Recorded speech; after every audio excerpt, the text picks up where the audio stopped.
everyone, welcome back. We're doing a review of Sergio Busquets. Stuff, just kind of showing you the games played and stuff. But yeah, I've played a few games with him. Got a few my kind of critique and how I found him. I played two formations when I was using Busquets. I used the 4-1-2-1-2 narrow just to kind of play him his more natural role, and I tried him out in a few different variants. But yeah. I played him in this team. He played okay. He distributed the ball well. It's hard to say. I could show you. I'll show you some clips here from the first game we played with him. We ended up losing the game 3-2, but that was just down to me. I bloody fucking took the pedal off the gas the last bloody 10 minutes, and your man came back and scored two equalizers, and then we went to extra time and got the last minute winner. But yeah, in this game, Busquets did everything pretty well. He just kind of sweeped up all the pressure, took any attackers. The only problem I found with this when I was playing this formation was that when we were playing a 4-1-2-1-2. Okay, it's difficult to say. We went up against a team with a 4-4-2 formation, which made it a bit challenging because you want Busquets to kind of maybe be dealing with a 3 rather than a 2, because the two center mids are going to start almost pushing out wide, almost as pseudo wingers, and then Lingard's going to start roaming a bit. So I kind of almost left Busquets on a 2v1 kind of situation, which ideally I didn't want. I'd rather have like a 3-4-3 or something where he's going to pick up one of the midfielders or the cam or something and just have him in his back pocket all day. I just think that formation was very it was a little bit overpowering because how the wide players were just overlapping each other and just causing havoc. But all in all, Busquets ended up doing very well. He got the man of the match rating for the game, so he did obviously all the right stuff. I just think it was the right kind of formation for him to be playing against that team. I didn't end up changing anything with the team. I wanted to play it through, see how it went. It could have been the strikers because Wilson seemed kind of subpar, and Arnautovic just could, every time he got on the ball, he was just getting taken out of it. So it's a bit difficult in that regard to kind of figure out how he played. So he was okay, and I'm going to change it now to our next formation, which we used. Stay on the squad page, and Busquets too, obviously. And I changed it up to this. We had great success with this formation. We were beating teams like 3 or 4-0 at a time, and I altered the players that we're using. Sometimes altered from Bernard and Digne, the right side. I kept kind of the core centre backs the same because I wanted to maybe keep it hybridized and see what we could do. I put some Spanish players in front of him just to see how he went about. This team definitely got the best out of him. Paulinho is the kind of box midfielder who's going to cause problems for the defense and midfield all day long. Busquets just soaked up any pressure that the team when they countered, and Talisca was the creative outlet that just kind of kept the team ticking. Talisca was the main man in this formation, I have to admit. Like, I think if I bring him up, I bought him. I played 5 games and he scored 4 goals. 2 or 3 of those games were from disconnects, so it's really 4 goals from 2 games. But even at that, outstanding game. Paulinho was great. It's too bad he doesn't show their average rating. But yeah, Talisca and Paulinho. I think if you can swap it to maybe like Taliso and maybe Muller or someone from Bayern, obviously, who's going to be maybe Goretzka, just to be those kind of box things. Any kind of player who's going to play the same in the same kind of style, and obviously getting Kem. But yeah, the team plays, it ticks really well. Busquets is very good. I'll give him that. He's very, very good, and I'll show you my final review of him, go through all of his attributes and stuff. But yeah, we can actually just ping through them now. 90 pace, 62 shooting. It's not great. His attack positioning is quite high, actually. His passing's really good. That's only just again brought down because of like curve for crossing, free kick actually.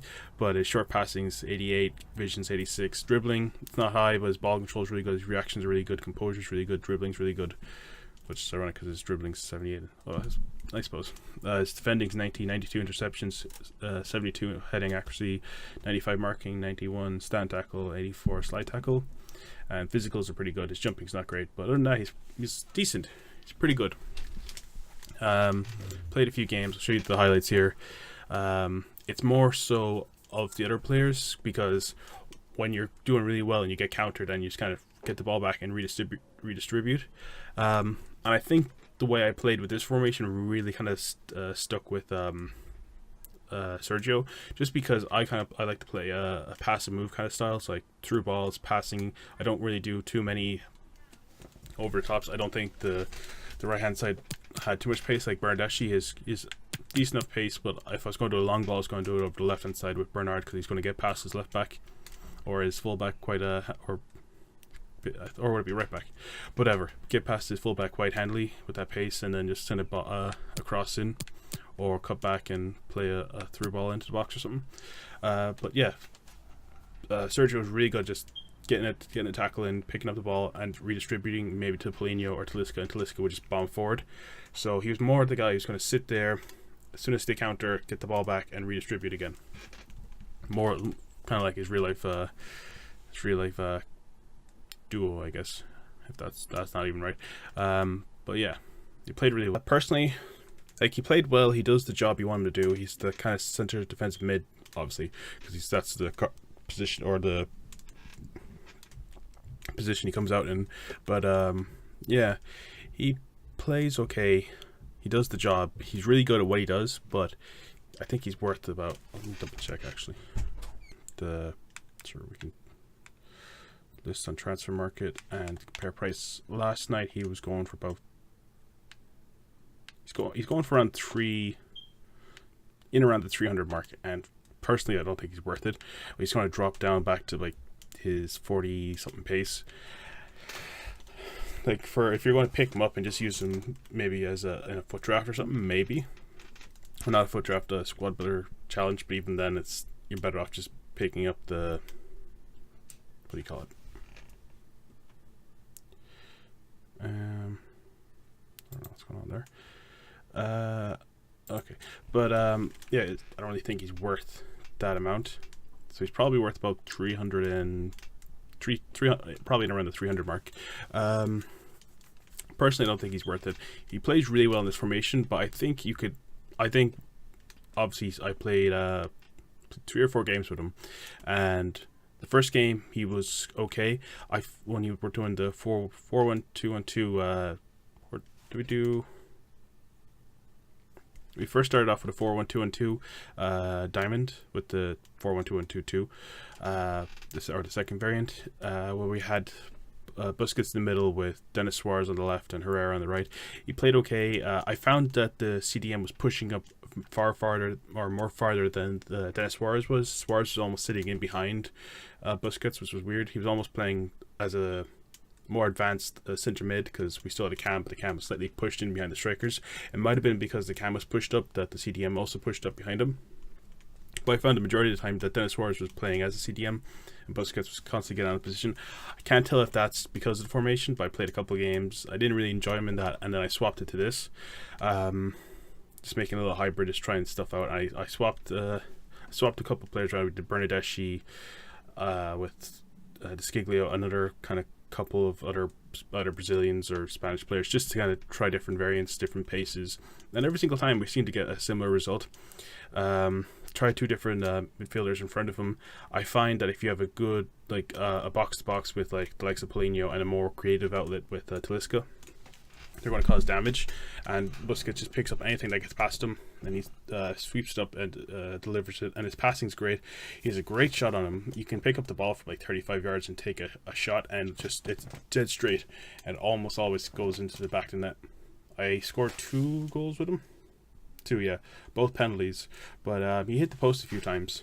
It says we played 6 games, but 2 or 3 were rage quits. Well, I don't know if rage quits, but they disconnected like in the first few minutes of the game.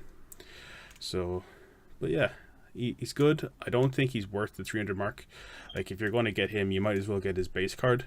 But even then, it's still quite expensive. So you're better off just picking up maybe the likes of Xavi Martinez or something. Have the same more physical, not as good at passing range, more physical, slightly faster, better in aerial duels, because Martinez just always score you headers, and he's got a good pass distribution. The only thing that Busquets has over him is probably his distribution, and I don't know. I guess with this pace, you notice him, but he has 90 pace, but like he doesn't really feel like it. Like I felt like Talisca was faster, and he is 76. I don't know. And Talisca's like 6'3". I don't know. We'll see anyways. But yeah, good player, but I wouldn't invest in him.